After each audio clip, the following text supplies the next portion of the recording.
Isang pinagpalang araw sa inyong lahat. Tayo po'y magninilay sa salita ng Diyos. Ang pinagmumulan ng awa at tawad ng ating buhay ang salitawa. Mga kapatid, ang pananampalataya ba ay makikita lamang sa paglukod natin o sa mga panalangin na lumalabas sa ating mga bunganga? Maaari pong masabi natin na ito ay mga palatandaan ng pananampalataya, pero hindi ito sapat.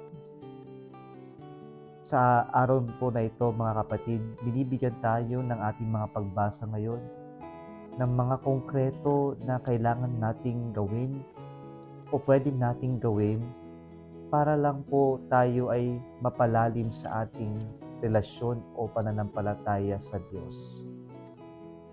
Ang ating ebanghelyo ngayon ay tungkol po sa judgment time, na darating po ang panahon ng Panginoon, ng Diyos natin, ay tayong lahat huhusgahan tayo.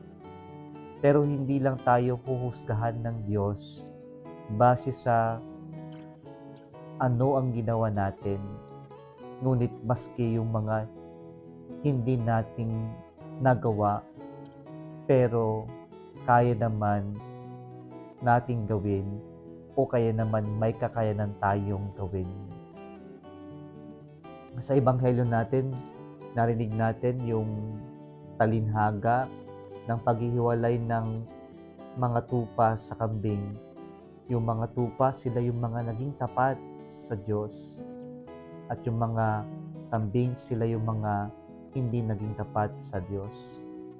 At paano ba nakita yung katapatan? Hindi lamang po tungkol sa pagsunod sa commandments, sa pagdarasal, sa pagbabasa ng Biblia, pero ano po yung ginamit na pamantasan ng Panginoon? Yung magandang ginawa natin sa ating kapwa-tao. Kung paano natin minahal yung ating kapwa-tao sa mga gawain na pwede nating magawa sa ating kapwa-tao.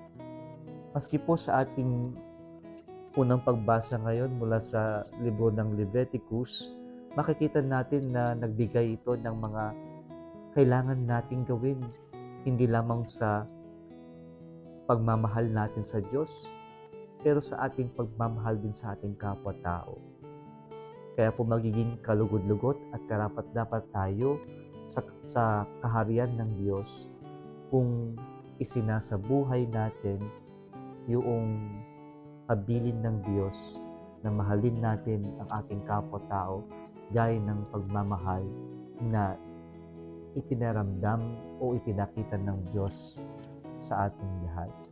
And so, holiness is not just being, it is also doing. That when we are really holy persons, because we have imbibed the teachings of God in our lives, then it presupposes, it follows that we express this holiness in actions, especially in doing things that can help our brothers and sisters, kung saan God identifies himself to the least of our brothers and sisters. Kaya po sana tartuhin natin ng mabuti ang bawat isa, lalo-lalo na yung mga mahihina, yung mga mahihirap at walang kakayanan na ipagtanggol, ipaglaban ng kanilang sarili.